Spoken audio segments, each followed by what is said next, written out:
The Greek government has announced that banks in the country will reopen on Monday, 3 weeks after they were shut down to prevent a financial collapse. The statement comes as Prime Minister Alexis Tsipras prepares for the start of new bailout talks next week. The decree to reopen the banks came hours after new ministers were sworn in following a cabinet reshuffle in which Tsipras replaced dissident members of his ruling Syriza party following a revolt over the tough bailout terms. The reshuffle allowed Tsipras to replace cabinet rebels with allies of his own or from his junior coalition partners, the right-wing populist Independent Greeks Party. The first action of the new cabinet was to sign off the bank's decree, which will allow more flexible withdrawal limits that allow a maximum of €420 a week, in place of the limit of €60 a day currently in place. However, restrictions on transfers abroad and other capital controls remain in place. The move had been widely expected after the European Central Bank agreed to reopen emergency credit lines which the tottering Greek banking sector needs to survive. Tsipras intends to seal the bailout accord with European partners over the next few weeks before likely new elections, which Interior Minister Nikos Voutsis said this week could happen in September or October.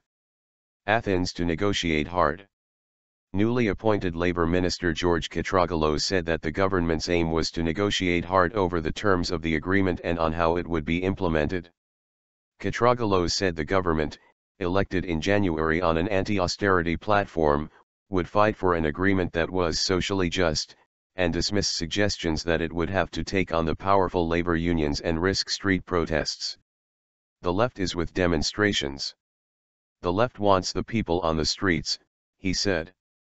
The latest bailout deal, approved with the support of opposition parties on Thursday after 39 Syriza rebels withheld their backing, agrees a painful mix of tax hikes, spending curbs, and pension cuts as well as a rollback of collective bargaining agreements.